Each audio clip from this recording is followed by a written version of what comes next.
भक्तम स्तोत्र का गाथा पर चर्चा कर रहे हैं। कल तीसरी गाथा पूर्ण की थी।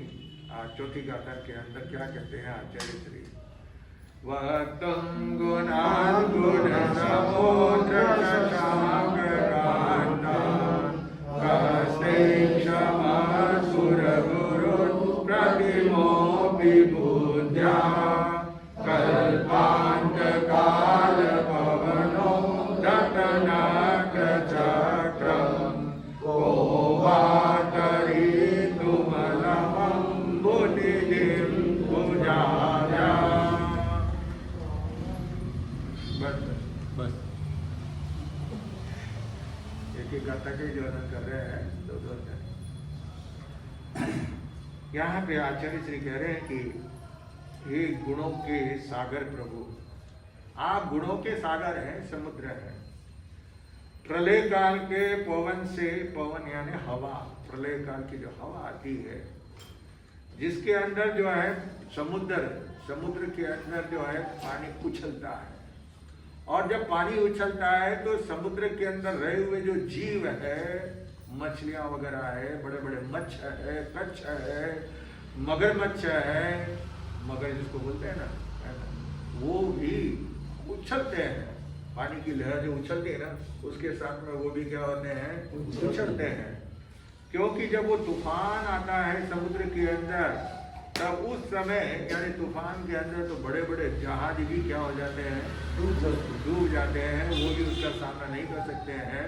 तो ऐसे जब वो समुद्र जब उछाले मार रहा है, समुद्र जो लहरें उसके ऊपर ऊपर उठ रही है, 20-20, 25-25 फीट तक जो है ना समुद्र की लहर है, जब तूफान आता है तो बहुत ऊपर तक उछलती है, और जब वो उछलती है तो प्रलय आता है और उसको सुनामी कहते हैं। तो समुद्र में जो है जब सुनामी आ जाती है, समुद्र में आया था मद्रास की तरफ, केरला लंका से लगा करके, लंका से शुरू हुआ उधर से तो ठीक उड़ीसा वगैरह होते हुए ठीक बंगाल की खाड़ी तक, बंगाल तक वो पहुंच गया। ये खाड़ी जो बंगाल की खाड़ी है, ये समुद्र कहते हैं ना इसको, ये क्या है, बंगाल की खाड़ी है ना। तो ये उसके अंदर जो है कितने गांव पानी में क्या हो गए, जलमग्न हुए, कितने जीव जंतु जो है, पशु पक्षी जानवर वगैरह जो है, एक नदी में बाढ़ आती है उसमें कितना नुकसान होता है, तो समुद्र में जो लहर आई है किनारे के ऊपर, तो उसमें तो बहुत ही कितने बेघर हो गए, कितने लोग पानी में बह गए, तो पता ही नहीं चलता है। कोई अकेला अकेला होता है तो उसका तो मालूम ही नहीं पड़ता है कि कौन कितने मरे हैं, है ना। परिवार होता है तो वो पीछे बताते हुए हमारा परिवार का मरा, हमारा तो उसकी गिनती होती है, और पेपरों में पूरी गिनती आती नहीं है। पेपरों में वगैरह में जो है ना, समाचारों के अंदर मीडिया जो है ना, क्योंकि वो सरकार गवर्नमेंट नहीं बताती है, गवर्नमेंट कहती है 50%, 60% उतना ही बस वो है, बाकी जो है ना गोलमाल। तो ऐसे जो है समुद्र जब उछाला मार रहा होता है तो उस समय कोई व्यक्ति अपने हाथों से तैरने के लिए कोशिश करे उस समुद्र के अंदर, इतना पानी जो ऊपर ऊपर उछल रहा है उसमें खुद तैरने का प्रयास करे, हाथों से तैरने का, तो क्या तैर सकता है, नहीं तैर सकता है। लेकिन वो तैरने का उसमें जाने की इच्छा, जब ऐसा उछाला मार रहा है, तूफान आ रहा है, उसमें ऐसे समय के अंदर कौन समुद्र के अंदर जाएगा, है ना। यहाँ तो जब भी तूफान आने वाला होता है तो समुद्र में जो लोग मच्छी मार लोग मछलियाँ पकड़ने के लिए जाते हैं नाव वगैरह ले करके, तो उन सबको जो है अल्टीमेटम दे देते हैं कि कोई भी नहीं जाए, 24 घंटे के लिए कोई भी समुद्र के अंदर नाव लेकर के जाना नहीं है। तूफान आएगा तो उसमें फिर कुछ कम ज़्यादा हो जाए तो फिर हमारी जवाबदारी नहीं है। तो कोई भी जो है ऐसे के अंदर जहाज वगैरह वो भी जो है टूट जाते हैं उछाल के अंदर, पानी के अंदर वो भी समाप्त हो जाते हैं। तो ऐसे के अंदर कोई भी व्यक्ति जो है पानी में तैरने का प्रयास नहीं करता है,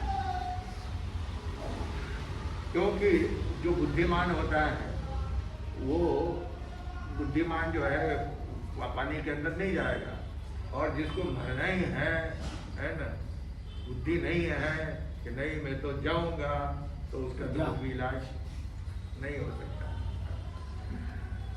तो प्रभु, और जिस तरह से जो है चंद्रमा आसमान में है, चंद्रमा और चंद्रमा जो है बहुत ही मनोहर है, बहुत अच्छा लगता है। रात में चंद्रमा के अंदर अपन देखते हैं, चंद्रमा की चांदनी में अपन आजकल जो है फ्लैट में रहते हैं, मकान में रहते हैं, है ना, चांदनी में रात में जाते नहीं है। मारवाड़ में रात में जो है लोग गर्मी के अंदर कहाँ सोते हैं, डागला पे, छत पे, है ना, छत पे सोते हैं। वो सांझ हुई कि पानी डालना शुरू कर देते हैं वहाँ पे, क्योंकि दिन भर की तपी हुई छत रहती है, गर्म रहती है, तो उसको थोड़ा ठंडा, है ना, वो थोड़ी ठंडी हो जाती है, फिर भी उसमें गर्मा जाती नहीं है। रात भर में बिस्तर गर्म हो जाता है, बिस्तर बिछाते हैं ना तो बिस्तर भी क्या हो जाता है, गर्म हो जाता है। जो तो आपकी जो है गादी बिछाते हो, है ना, साधु संत भी कभी ऐसे जो है सोना पड़ता है तो उनको वो पूरे आसन कपड़े सब क्या हो जाते हैं, गर्म हो जाते हैं, इतनी गर्मी रहती है। तो वो छत के ऊपर सोते हैं तो चंद्रमा जो है क्या होता है, बिल्कुल खुले आसमान में साफ नजर आता है, तो बड़ा अच्छा प्रिय होता है, मनोहर होता है। और आप जैसे वो चंद्रमा बड़ा ही सुंदर लगता है, मनोहर लगता है, ऐसे प्रभु आप भी मनोहर हैं।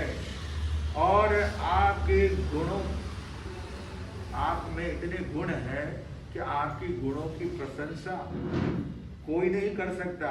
जो बुद्धिमानों में कौन, बृहस्पति जो है ना, वो क्या कहलाते हैं, देवों के गुरु, देवों के देव कहलाते हैं, लेकिन बुद्धिमान क्या, बृहस्पति जो है बुद्धिमान कहलाते हैं।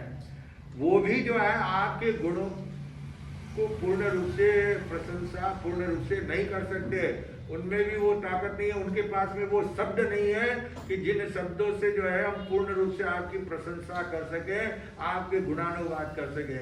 ऐसे आप जो है क्या है, गुणों के भंडार हैं। जैसे समुद्र के अंदर कितना जल भरा हुआ है, अथाह जल राशि भरी हुई है, ऐसे ही आपके गुण भरे हुए हैं।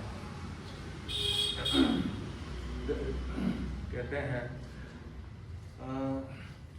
आभा को कागज करो, कलम करो वन राय, समुद्र की शाही करो तो गुण लिखा न जाए। यानी यहाँ पे कहते हैं कि इस श्लोक के अंदर परमात्मा के अनंत गुणों का सागर, आचार्य मानतुम श्री कह रहे हैं कि आप भगवान जो है क्या है, अनंत गुणों के सागर हैं। आपके गुणों के सामने समुद्र का पानी भी कम है। और स्पष्ट चित्र का उदाहरण देते हुए कह रहे हैं, जैसे कि ये कहा है कि श्लोक अभी जो मैं बोला हूँ दोहा, कि आभा को कागज करो। आभा यानी कि आसमान, आभा मतलब आसमान, आभा को कागज करो, कलम करो वन राय। इस आसमान और धरती को जो है कागज बना दिया जाए पूरा, और वनराय, वन जंगल, जितने जंगल झाड़ियां है सबको जो है छिल करके सबकी कलम बना दी जाए। एक एक झाड़ से कितनी कलमें बन जाएगी, सैकड़ों हजारों कलम बन जाएगी, है ना, एक एक झाड़ के ऊपर। तो इतनी सारी सब कलम बन जाए। और समुद्र की जाने, समुद्र है वो पानी है, लेकिन उसको क्या बना देना, सही बना देना। जितने नदी नाले तालाब वगैरह है, कुएं वगैरह है, जितना पानी का स्थान है सबकी सही बना दो। और फिर आपके गुण लिखने के लिए बैठ जाए कौन, ब्रह्मा विष्णु महेश सरस्वती, है ना, सभी ये देवी देवता, करोड़ों देवी देवता भी जो है लिखने के लिए बैठ जाए, कलम बना करके वो सही से जो है लिखे, आपके गुणों का वर्णन करते जाए, तब भी जो है वो गुण कभी पूरे होने वाले नहीं है। तो ऐसे है प्रभु, आप जो है अनंत गुणों वाले हैं। और हमारे पास में शब्द क्या है, सीमित है। शब्द अक्षर जो है ना क्या है, सीमित अक्षर है। भाषा भी हमारे पास में परिमित है, भाषा भी थोड़ी है, ज्यादा भाषा भी नहीं है। और समय भी का भी मर्यादित है। समय भी कहाँ है, कितना समय लगेगा। अगर इतने आसमान के ऊपर लिखने के लिए और धरती के ऊपर लिखने के लिए बैठेंगे, कितना समय चाहिए, कितनी उम्र चाहिए, कितने जन्म करने पड़ेंगे, नहीं कर सकेंगे, है ना।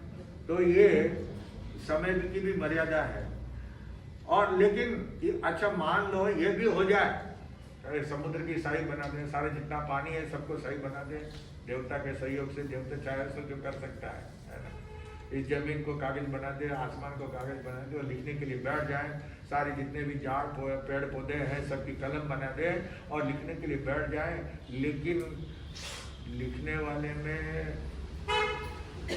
बुद्धि तो होना है ना, क्योंकि हम तो क्या है अल्पमति वाले हैं, हमारे में मति क्या है अल्प है, थोड़ी है, बुद्धि कम है, और कम बुद्धि से जो है हम कितने गुण लिखेंगे, है ना।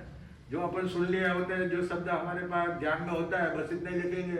अभी आपको कहोगे ये किताब जो है भगवान महावीर स्वामी के ऊपर उनके गुणों का वर्णन करके लिखो, ये किताब पूरी लिख दो 100 पेज की, तो लिख पाएंगे नहीं, क्योंकि हमारे पास में उतनी बुद्धि नहीं है, अल्प बुद्धि है। तो अल्प बुद्धि होने के कारण जो है हम आप में तो क्या है अनंत गुण है। और दूसरी बात, चलो लिखने का नहीं है तो मुंह से जबान से बोले, तो जबान से भी बोलने के लिए क्या चाहिए, अपन भजन में रोजाना प्रार्थना बोलते हैं जो भगवती, उसके अंदर क्या करें, एक जबान है।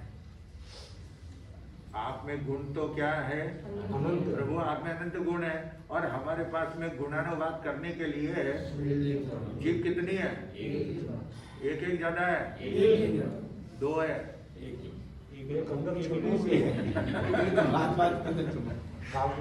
पड़जीव, उसको क्या बोलते हैं, पड़जीव है वो, है ना, कागला जो है ना वो पड़जीव है, वही तो आवाज वहीं से निकलती है ना, ये तो खाली हिलती है, आवाज कहाँ से निकलती है, वहीं से निकलती है, और वो पड़जीव वो गिर जाती है ना, कागला गिर जाता है तो खांसी हो जाती है, खाना नहीं होता तो 2 जबान होते हुए जो है अपन कितना गुणानुवाद कर सकते हैं। प्रभु आप हमारे पास में एक जबान से हम क्या गुण गा सकते हैं, आप में अनंत गुण है, और अनंत गुणों का कथन हम किस प्रकार कर सकते हैं।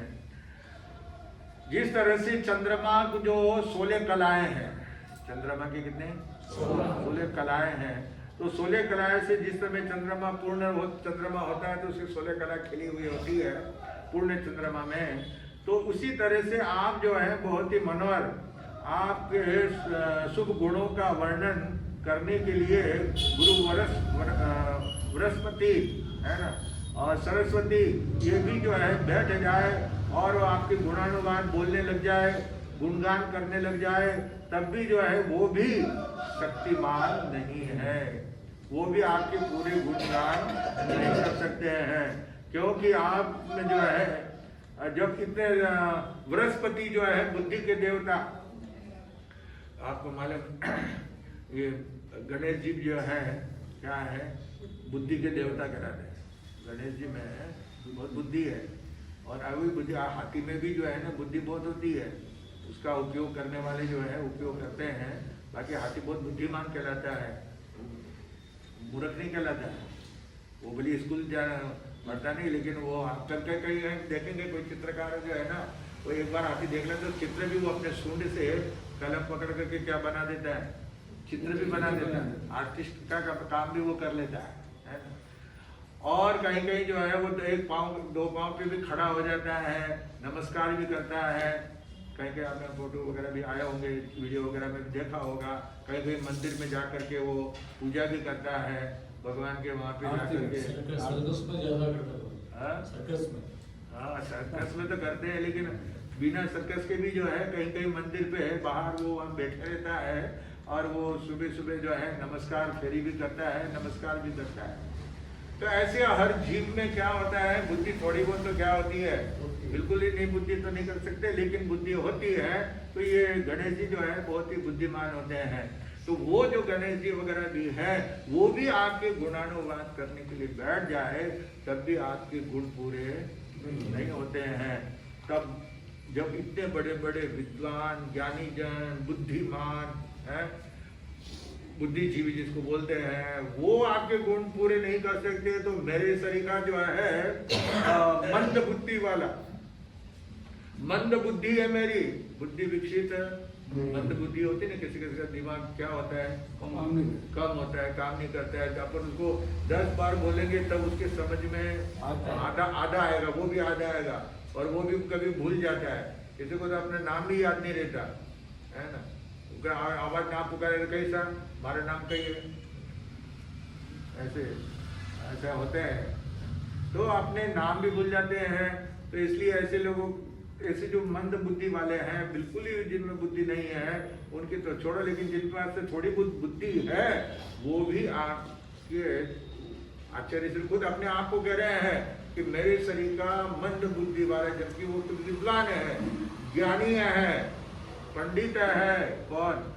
आचार्य मार्कंडेय अपने आप को वो मंद बुद्धि वाले कह रहे हैं। और हम उनके सामने हम क्या कहते हैं? हम तो कौन है? बुद्धिमान, बुद्धिजीवी है, हम तो होशियार है, हम तो पढ़े लिखे हैं। फिर पढ़े लिखे क्या काम था? पढ़िया पर गुनिया नहीं। कई लोग जो है यानी देखा देखी नकल भी मारते हैं, कई नकल मार करके पास हो जाते हैं, कई पैसा दे करके पास हो जाते हैं, है ना। तो फिर वो नकल में भी अक्ल होनी चाहिए। नकल में अक्ल, एक बात बता देता हूँ आपको, बताओ। एक बार कुछ लड़के जो है जब वो पढ़ने के लिए दूसरे एक गांव से दूसरे गांव में जाते हैं तो वहाँ पे क्या करें, या तो बोर्डिंग में रहना पड़ता है या छात्रावास वगैरह जो होता है उसमें रहना पड़ता है, या जो है फिर क्या करते हैं कि एक ही गांव के होते हैं तो भाई चलो एक ही कमरा ले लेते हैं और एक कमरे में 2-4 जने शेयर कर लेते हैं, है ना। अलग अलग कमरा लेंगे तो पैसे ज़्यादा लगेगा, और नहीं तो एक ही किराए के अंदर अपना आपस में बांट लेंगे पैसे, जो भी खर्चा होता है वो। तो साथ में रहना, साथ में खाना पीना भी जो है बना लेना, साथ में ही खा लेना और पढ़ाई भी करना साथ में। तो ऐसा उन्होंने कर लिया। तो विचार किया, जब अपने मकान का तो पैसा बचाया था, इधर पढ़ने के लिए टाइम, इधर रसोई रोटी बनाते हैं, नाश्ता बनाते हैं, खाना खाते हैं, तो उसमें पूरा टाइम क्या हो जाता है, खाना बनाने में टाइम तो लगेगा ना, है ना। 1-1 घंटा भी लग जाए तो 1 घंटा सुबह, दोपहर, शाम, तो ऐसे ही चला जाएगा टाइम। तो इसलिए काम करते एक नौकर रख लेते हैं। क्या रख लें? एक नौकर रख लें, तो वो नौकर जो है वो खाना वगैरह बना देगा, साफ सफाई कर देगा, कपड़े वगैरह धो देगा, प्रेस कर देगा, यानी आपने को सिर्फ खाना पीना और पढ़ाई करना, वही काम रहेगा। तो उन्होंने एक नौकर रख लिया, तंबी वो पीछे बैठा है, वो आदमी ने एक नौकर रख लिया। अब वो खाना भी बना देता, साफ सफाई कर देता, उनके कपड़े भी देता, बर्तन मार देता, झाड़ू पोछा कर देता, सारा जो ऊपर का सारा काम है वो कर देता। अब उनके सिर्फ पढ़ाई करना, खाना वो मुरुक देता गर्मा गर्म, जब वो खाने की इच्छा करते तब बना करके दे देता, वो खा लेते और उनकी बर्तन वगैरह वो धो लेता। अब वो कभी कभी क्या है कि लड़के जो है आजकल पढ़ते हैं ना कॉलेज में, वो क्या करते हैं, जब भी कभी इंग्लिश भी बात करते हैं। कोई बात होती है यस, कोई बात नहीं है नो, कोई बात अच्छा है तो वेरी गुड, है ना, ऐसा वो बोलते हैं। अब वो था अनपढ़, वो पढ़ा हुआ नहीं था, वो जो नौकर रखा है ना वो अनपढ़ था, वो पढ़ा हुआ नहीं था। लेकिन वो उन लड़कों को देखता, वो कभी कभी वो यस जोर से बोलते, कभी नो बोलते, कभी जो वेरी गुड बोलते, थैंक यू बोलते। ये सब जो है वो एक वो शब्द उसको याद हो गया, क्या रोज हाँ वो याद हो गया, वो याद कर लिया। अब एक दिन जो 2-4 दिन छुट्टियां थी कॉलेज की, तो दोस्तों ने विचार किया कि चलो अपन 1-2 दिन के लिए क्या करें, घूमने के लिए जाए। तो उसको बोल दिया भाई तो जो है यहाँ पे संभालना, खाना पीना से आराम से रहना, हम 1-2 दिन घूम के आते हैं। तो वो गए। अब उसने देखा, वो खाया पिया, खाली बैठे बैठे क्या करें, उसने सोचा अभी कुछ काम तो है नहीं ज़्यादा, तो खाया पिया और फिर तब चलो मैं भी घूमने निकल जाऊँ घूमने। तो उसने क्या किया, एक लड़के का पैंट, एक का शर्ट उसको जो पसंद आया वो पहना, है ना। एक लड़के का चश्मा भी पड़ा हुआ था, गूगल्स, है ना, बड़ा चश्मा, तो उसने वो लगा लिया। टाई वगैरह पहन ली उसने, वो लड़के जैसे पहनते थे वैसे बराबर उसने क्या कर लिया, टाई वगैरह पहना, सूट बूट, वो स्कूल कॉलेज जाते थे ना स्कूल, वो सूट मोजा वगैरह, है ना, बढ़िया बूट वगैरह, अप टू डेट बन गया एकदम, बिल्कुल बाबू, जेंटलमैन बाबू। क्या बन गया, जेंटलमैन बाबू बन गया। और अब वो वहां से निकला ताला लगा करके और गया, घूमते घूमते घूमते वो स्टेशन पे पहुंच गया, रेलवे स्टेशन। अब वहां पे पहुंचा है, इधर क्या होता है कि वहां पे बहुत सारे यात्री आते हैं, भीड़ भाड़ वगैरह आता है। तो उसमें क्या हो गया, एक आदमी की जेब कट गई। जेब कट गई तो उसने हल्ला मचाया, तो पुलिस आ गई और उन्होंने कहा सर यहाँ पे सबको रोक दो, दरवाजा बंद कर दो, कोई भी बाहर जा नहीं सकता, सबकी तलाशी लो और पूछो किसने भाई चोर को किसने देखा क्या। अब ये आदमी कितना भी जो है ना नकल करे, उसने कपड़े पहने की नकल भी करी, फिर भी जो है पहचानने वाला पहचान लेता है कि इसने कभी इस प्रकार का ड्रेस पहन कभी पहना नहीं होगा, पहली बार ही इसने ऐसे कपड़े पहने हैं और ऐसा चश्मा लगाया है। तो इसलिए वो सीधे पुलिस वाला उसके पास में आया और पूछा भाई कौन हो, तुमने चोर को देखा क्या? वही विचार करता है कि सीधा सीधा बोलूंगा तो क्या मतलब है, थोड़ा रोब जानना पड़ेगा ना, है ना। इसलिए मैं यस कड़क बोला यस। तो पॉकेट मारा, वो उसने चोरी किया, यस। तुमने तो निकालो बटवा, तुमने पॉकेट मारा है। उसको समझ में नहीं आया, उसको तो यस, उसका यस का क्या मतलब है, नो का क्या मतलब है उसको पता नहीं। उसने कहा पॉकेट निकालो, तो बोला नो। नो का मतलब क्या वो जानता नहीं है, उसने तो रोक जानने के लिए बोल दिया कि नो। नो बोलते गए, उसने पुलिस वाले ने फिर वो डंडे लगाए तो बोलता very good, thank you. Police वाला समझ गया कि ये नकल से बंदर है, ये पागल आदमी है, चोर कोई और है, इसलिए चोरी नहीं की। ये तो जो है फिर उसको जो झड़ती ली सब, तो उसको कुछ नहीं है। फिर पूछा सब हिंदी बोल दो, इंग्लिश आते है क्या? पूरा आता है इंग्लिश? नो नो क्या इंग्लिश, नो तो क्या मतलब क्या हुआ मतलब है ना। यस बोलते हैं पहले, उसने बोले ना लड़के के पास कभी यस बोलते, कभी नो बोलते, कभी वेरी गुड बोलते, कभी थैंक यू बोलते। तो एक के बाद बस वो शब्द के बाद में वो शब्द बोलना है, तो उसका मतलब क्या है वो पता नहीं है। तो ऐसे भी लोग जो है क्या होते हैं, नकल तो क्या, उसने लड़कों की नकल तो की है ना बोलने के अंदर, लेकिन उसमें वो क्या हो गया, फेल हो गया, क्योंकि उसमें अकल की कमी थी। अकल है कि अकल बड़ी के भैंस,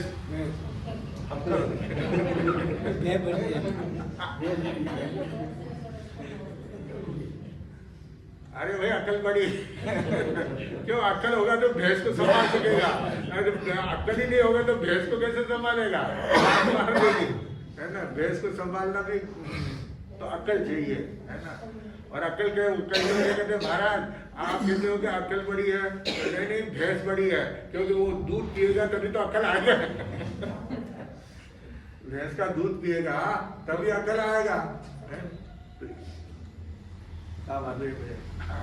तो इसलिए यहाँ पे गए मंद भगवान, हे प्रभु मेरे में अल्प बुद्धि है, मैं अल्पज्ञ हूँ, मेरे पास में ज्यादा ज्ञान नहीं है। यानी देखिए जो इतने बड़े आचार्य हैं, जो इतने बड़े विद्वान हैं, ज्ञानी पुरुष है, संस्कृत प्राकृत के ज्ञाता है, वो कह रहे हैं कि मैं अल्प बुद्धि वाला हूँ, मंद बुद्धि वाला हूँ। आप गुणों के सागर हैं प्रभु। इस भरत क्षेत्र में जहाँ पे ये 5वां आरा चल रहा है और जहाँ पे ये 5वां आरा पूर्ण होगा और जब यहाँ पे 6ठा आरा लगेगा, तब उस समय जो प्रलय काल आएगा, 6ठा आरा लगेगा ना, तब क्या आएगा, ये प्रलय आएगा। और जब प्रलय काल आएगा तो मतलब वो अब तूफान आएगा, एकदम आंधी तूफान। कभी कभी हवा जोर की तेजी से आती है ना, तो कितना स्पीड में जा रही है, तो वो लिखते हैं वैज्ञानिक लोग जो है ना, कभी 100 की स्पीड में, 200 की स्पीड है, क्या है। तो वो जिस समय हवा चलेगी और वहां उस समय कैसी हवा रहेगी, महासमर्तक। महासमर्तक हवा शास्त्र का नाम है, महासमर्तक हवा चलेगी और उसमें दरिया ने समुद्र में जो है भयंकर तूफान आएगा, भयंकर उछाला मारेगा पानी। और उस समय में उस अंदर में रहे हुए जीव, मैंने शुरू में कहा कि मगरमच्छ वगैरह जितने भी जीव है वो सब पानी में क्या करेंगे, उछलेंगे। और उस समय वो मगरमच्छ जो है मुंह ऊपर करके, क्या मुंह उनका क्या रहेगा, खुला रहेगा ऊपर, ऐसा लगेगा जैसे कोई मुंह में आ रहा हो। ऐसे समय के अंदर कोई व्यक्ति अपने हाथों से जो है उस समुद्र में तैरना चाहे, उस समुद्र को पार करना चाहे, कई लोग जो है सैकड़ों किलोमीटर समुद्र के अंदर क्या है तैरते हुए जाते हैं कि भाई इतना ये इतना वो आया, अभी 10-15 दिन पहले आया था, लेडी का नाम आया था, समुद्री यात्रा करने वाले पानी में तैरते हुए जो है वो जाते हैं, कई किलोमीटर की यात्रा करते हैं। तो ऐसी यात्रा करते हैं तो उसमें पानी में तैरते हुए जाते हैं, लेकिन इस तूफान के अंदर कोई भी समझदार व्यक्ति जाता नहीं है, क्योंकि विकट परिस्थिति हो जाती है और यानी असंभव। ऐसे के तूफान के अंदर समुद्र में छोटे नदी नाले में तालाब में भी जाते हैं, उसमें भी उछाल आ जाता है। जब बताया था जब महाश्रमण जी जब काठमांडू में थे नेपाल के अंदर, है ना, तो उसमें एकदम भूकंप आया है, और ऐसा भूकंप आया था कि जो पानी के जो कुंड थे ना, वो पानी भी जैसे उबाल आया उनके अंदर, वो भी बाहर उछल करके, और वो जो पंडाल था, पंडाल भी क्या हो गया, गिर गया था। तो ये जैसे उस समय वो उछाल आया पानी के अंदर, तो ऐसा लगता है कि जैसे दूध में, जैसे तपेली में दूध होता है और गैस के ऊपर रखा हुआ होता है चूल्हे के ऊपर, तो उसमें जैसे गर्म होता है तो वो क्या होता है, उफलता है, उबाल आता है ना। ऐसे ही वो पानी में जब भूकंप आया तो पानी में क्या आ जाता है, उछाल आता है, उबाल आता है। तो इसी तरह से जब ऐसे समय के अंदर छोटे नदी नाले में भी कोई भी उतरता नहीं है कि उसमें बाढ़ आ रही है, तो ऐसे के अंदर जो है आदमी बह करके कहीं भी जा सकता है। मृत्यु को आमंत्रण देना है, जानबूझ करके ऐसे के अंदर उतरना, यानी मौत को आमंत्रण देना है, मौत को बुलावा करना है। तो ऐसे के अंदर कोई भी जाता नहीं है। तो ऐसे असंभवित जो है, बस यही विकट कार्य आपके गुण सागर को पार उतरना। लेकिन आपके जो गुणों का सागर है उसमें मैं प्रयास कर रहा हूँ, मैं उतर रहा हूँ। क्या सब कोई उतरता नहीं है, लेकिन मुझे आपके क्या करना है, गुणगान करना है, आपके गुणों की मुझे प्रशंसा करना है, आपके गुणों की प्रशस्ति करना है। उसके लिए मैं ये प्रयास करने के लिए उतरा हूँ और इसको पार उतारना है। अब आपके गुणों के शब्दों के द्वारा कैसे गुणगान करना है, शब्दों के द्वारा। प्रभु आपके गुण अपार, जिसको कोई पार नहीं पा सकता। भगवान में कितने गुण हैं, अपार। अपार मतलब जिसका कोई पार नहीं, जिसकी कोई सीमा नहीं। अनंत गुणों के क्या है, सामान्य व्यक्ति में थोड़े बहुत गुण होते हैं।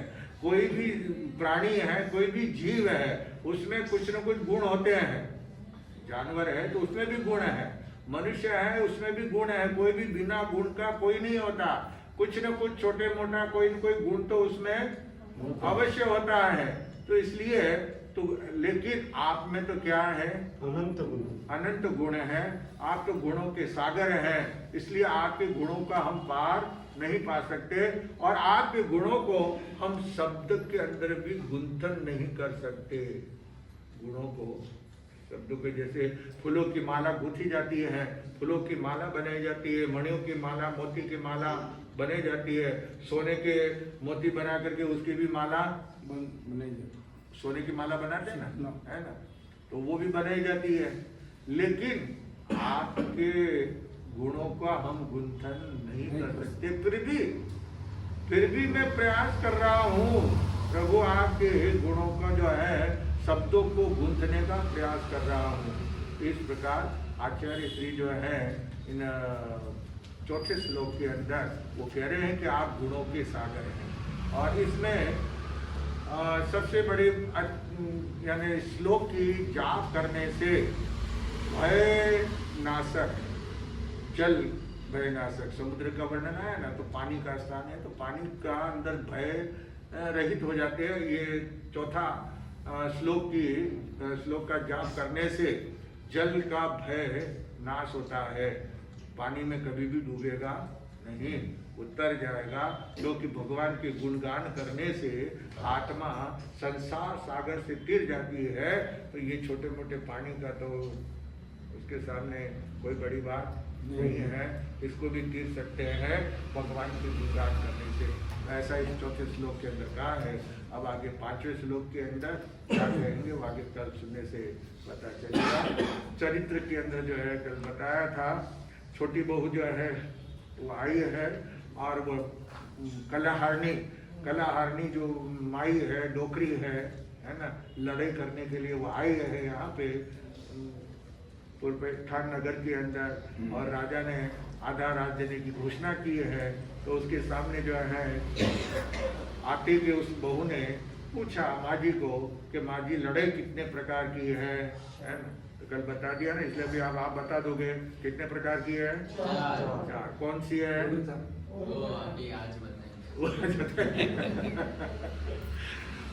लड़ाई 4 प्रकार की है। लड़ाई कैसे कैसे होती है? तो भाई वो अब वो मादी तो आई थी उसको यहाँ वाले को लोगों को राजा को फंसाने के लिए, लेकिन वो तो खुद ही फंस गई। क्योंकि जो दूसरों को फंसाता है, जो दूसरों के लिए खड्डा खोदता है, तो कभी वो खुद ही उसमें क्या हो जाता है? गिर जाता है। इसलिए कहा है कि व्यक्ति को कभी भी कोई बुरा काम नहीं करना, दूसरों को सताने का काम नहीं करना, दूसरों को तकलीफ हो वैसा काम नहीं करना। नहीं तो जो है कभी कभी अपने खुद के साथ में जब होता है तब जो है बाद में रोना पड़ता है। तो इसलिए यहाँ पे जो है बताया कि भाई वो माँ जी तो बहू ने बोल दिया कि अगर 4, मैंने संख्या भी बता दी, मैंने पूछा था पहले कितने प्रकार की लड़ाई, तो तुमने जवाब नहीं दिया, तो मैंने बता दिया कि 4 प्रकार की है। अब एक काम तुम करो कि 4 प्रकार की कौन सी लड़ाई है उसका नाम बताओ। अब माँ जी को कहा उनको तो पता ही नहीं है कितने कौन कौन सी लड़ाई है, इसलिए वो कहते हैं मेरे को तो मैं तो हारी, क्योंकि वो उसने बहू ने बोल दिया या तो तुम अपने हार मानो और यहाँ से रवाना हो जाओ और नहीं तो नाम बताओ। क्या? हाँ, हार नहीं मानते हो, डट करके सामना करना है तो क्या करो, 4 नाम बताओ। तो बोले उसके सामने तो हारने के सिवा कोई रास्ता ही नहीं था, है ना। यानी आदमी दूसरे को फंसाने का प्रयास करता है तो कभी कभी ऐसा हो जाता है। एक बार ऐसा हुआ है कि एक आदमी एक राज्य के अंदर राज्यसभा में आया और उसने कहा मुझे कोई नई बात सुनाए तो मैं उसको 10 लाख रुपया दूंगा, और नहीं सुना है तो वो मुझे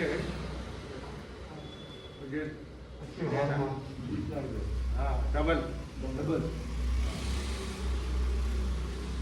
परिस्थिति ये हो गई, अब जो भी वो बात करते थे, कोई भी कोई बात सुनाता है तो वो कहता है कि भैया तो मुझे आता है, वो वापस अक्सर पूरी सुना देता बराबर वैसे के वैसा, ये तो मैंने पहली बात मालूम है, ये तो मुझे पहले ही मालूम है। तो वो जहाँ भी जाता वहाँ पे इसी तरह से वो ठगाई करता था। एक राज्य के अंदर जब वो पहुंचा तो वहाँ पे जो है कहा कि मुझे नई बात सुना है, तो ठीक है, नहीं तो मैं कहा ठीक है नई बात सुनाता हूँ। अब नई बात उसे मालूम पड़ गया, उस व्यक्ति को ये पीछे भी सब बातें बोलता हुआ आ रहा है कि मुझे मालूम है, ये सब मुझे पता है, नई बात बताओ, नई बात। तो ठीक है, वो आया राज्यसभा के अंदर, कहा साहब देखिए मैं आपको बात बताता हूँ, मेरे दादाजी क्या मेरे दादाजी वो तुम्हारे गांव में आए थे, है ना, और तुम्हारे दादाजी को कुछ पहले तकलीफ हो गई, नुकसान हो गया, तो उन्होंने 40 लाख रुपया दिया था।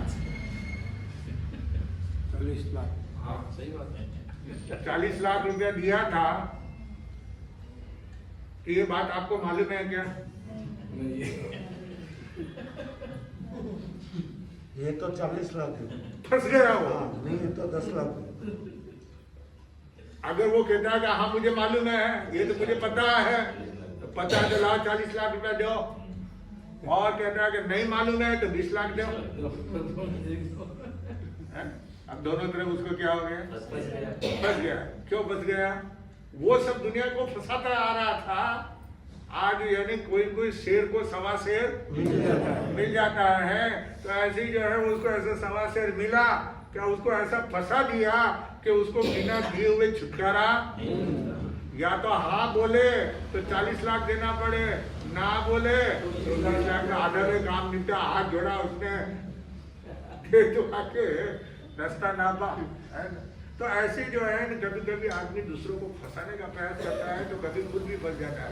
तो वो मागी जो है सिर्फ फंस गई वहां पे, तो उसने कहा ठीक है मैं जा रही हूँ, मैं हार गई, तुम जीती मैं हारी, लेकिन एक काम करो, वो 4 लड़ाई कौन सी उनके नाम तो बता दो, है ना। 4 नंबर तो बता दिए, 4 प्रकार की लड़ाई है, तो 4 प्रकार की लड़ाई कौन सी है उसके नाम तो बता दो, भेद बता दो। तो बोले ठीक है सुन लो। एक जब आदमी लड़ाई करता है, कोई बात पे वाद विवाद हो जाता है, कोई बोली चाली हो जाती है, तो कभी हो जाता है मैं तुमसे बात नहीं करूंगा, तो वो रूठ जाता है, मिलना जुलना बंद कर देता है, आना जाना बंद कर देता है। तो फिर ज़्यादा से ज़्यादा चलता चलता जो है मान लो 15 दिन में पाँचों मन शांत हो जावे, गुस्सा उतर जावे, तो वापस जो है क्या कर देते हैं, मिल जाते हैं। तो 15 दिन में तो भाई साफ हो गया। जैसे अपने जो है 15 दिन में पक्षी प्रतिक्रमण, है ना, पक्षी का खमत खाना कर लेते हैं, है ना। तो एक वो लड़ाई होती है, तो 15 दिन में वापस लड़ाई खत्म। दूसरी चौमासक तक, 4 महीना, 4 महीना जो है वो लड़ाई बांध करके रखते हैं, मिलना जुलना नहीं है, खाना पीना साथ में, मिलना बैठना उठना वगैरह सब कुछ नहीं है। और लेकिन 4 महीने के बाद में चलो अभी जो है सुधर जाए, झगड़ा खत्म हो जाए, है ना। ऐसे अपन भी करना चाहिए ना भाई। अभी लड़ाई करनी उत्तम जी की थी, लड़ाई करनी उत्तम जी की थी, उत्तम जी से, हाँ उत्तम जी लड़ाई करे, सुबह लड़ाई की थी, शाम खाइए बराबर। हाँ तो वैसे होना चाहिए। तो एक तो चतुर्मास करते हैं, एक लड़ाई होती है साल भर की, साल भर की जो जाना कि भाई हम संवत्सरी का भी 1 साल में वापस खमत खाना मिल गया, 1 साल में कभी मुंडा नहीं देखा, खमत खाना कर लिया संवत्सरी का, है ना। तो साल भर में 1 साल में जो है वो माफी वगैरह मांग लेते, वापस चलो झगड़ा खत्म। और अरे होता तो ये है कि मनुष्य को कुत्ते से सीख लेनी चाहिए। क्या? कुत्ते से सीख लेनी चाहिए। वो कुत्ते लड़ते हैं करते हैं, वापस थोड़ी देर में शांत हो जाते हैं, एक दूसरे का मुंह चाटने लग जाते हैं।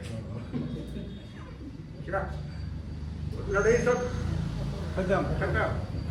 रोटी खाने का सामान सामने रखा तो घुराएगा, एक दूसरे हाथ से घुराएगा, और वो रोटी खत्म हुई और झगड़ा खत्म, है ना। तो ये झगड़ा वैसा होना चाहिए कि इधर झगड़ा हुआ, इधर वापस खबर खाना गया, सब माफी की और एक दूसरे से क्या हो गया, झगड़ा समाप्त है। तो एक होता है साल भर की वो झगड़ा, एक होता है कि उम्र भर की, कि जिंदगी भर कभी जो है मैं तुम्हारे घर में आऊंगा नहीं, मेरे पाँव दूंगा नहीं, तुम मेरे, मैं मर जाऊं तो भी तुम आना नहीं, है ना। लकड़ी डालना नहीं आना, खंडा लगाने न मैं आऊंगा न तुम आना, है ना। तो एक वो होता है। ये तो कितनी हो गई? कौन सी? 15 दिन की, 4 महीने की, 12 महीने की और जिंदगी भर की। ये लड़ाई होती है, 4 प्रकार की लड़ाई, समझ गए ना आप? इसमें सब आ गए, सब आ गए, है ना। तो डोगरी में हाथ जोड़ लिए और वहाँ से राजा ने जो घोषणा की थी कि जो डोगरी को हरा देगा उसको आधा राज दूंगा। तो बहू को जो है राजा ने आधा राज, राजा ने वादा किया, तो वादा क्या करते हैं, जोने के बाद आधा राज ही, है ना। और कई अपने नेता लोग बोलते हैं और वापस क्या भूल जाते, करते नहीं है, अभी एक कल एक किसी ने, कोई विधायक ने घोषणा करी है कि अगर वो उनको मार देंगे तो मेरी पूरी संपत्ति मेरी संपत्ति में दे दूंगा मारने वाले को। तो इस प्रकार के जो है ना लोग बोलते हैं, लेकिन वो बाद में जब मौका आता है तो भाई मैंने तो कहा ही नहीं था कि तू गलत सुन लिया तुमने, है ना, गलत सुनने में आ गया। ये कहा तो आप ये बात यहीं पे रखते हैं। वो 4 प्रकार के लड़े का बता दिया। अब आगे क्या होता है वो आगे सुनने से पता चलेगा।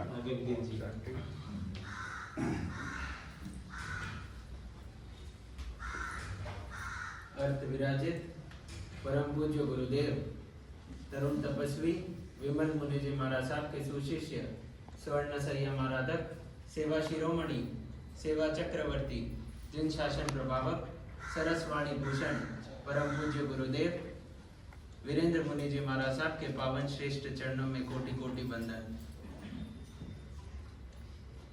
आने वाले रविवार को श्रीमान सा नारायण कुमार जी सा, इंदिराबाई और वरुण जी सा शर्मा परिवार की ओर से अल्पार की व्यवस्था रखी जाएगी।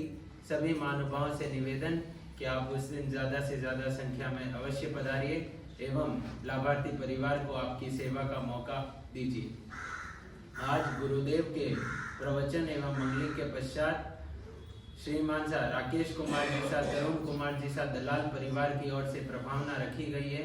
सभी महानुभावों से निवेदन कि प्रभावना अवश्य लेकर पधारे और नारायण कुमार जी सा शर्मा एवं राकेश कुमार जी सा दलाल परिवार को श्री संघ की ओर से हार्दिक हार्दिक अनुमोदना, अभिनंदन अभिनंदन। गुरु आज्ञा विरुद्ध प्रभु आज्ञा विरुद्ध कुछ कहा हो तो क्षमा याचना चाहता हूँ। इच्छा में टुकड़म जय जय। पचकान व एकासना, आयनबील, उपवास, आज की माला जो है वासु पूज्य भगवान 12वें तीर्थंकर वासु पूज्य भगवान के नाम की एक माला करना। और अभी जब तक नहीं खा पिए तब तक का पटकाने चतारी मंगलम मरियंता मंगलम सिद्धा मंगलम साहू मंगलम केवले पनंतो धमो मंगलम चतारी लोगतमा रियंता लोगतमा सिद्धा लोगतमा साहू लोगतमा केवले पनंतो धमो लोगतमा चतारी शरणम प्रपद्यामि रियंते शरणम प्रपद्यामि सिद्धे शरणम प्रपद्यामि साहू शरणम प्रपद्यामि केवले पनंतो धमो शरणम प्रपद्यामि अरियंतो का शरण, सिद्धों का शरण, साधुओं का शरण, केवले प्रपिता धर्म का शरण, चार मंगलिक चार उत्तम और सन्ना ने कोई होगा जो भवि प्राणी करे आराधन उसका अजर अमर पद होगा।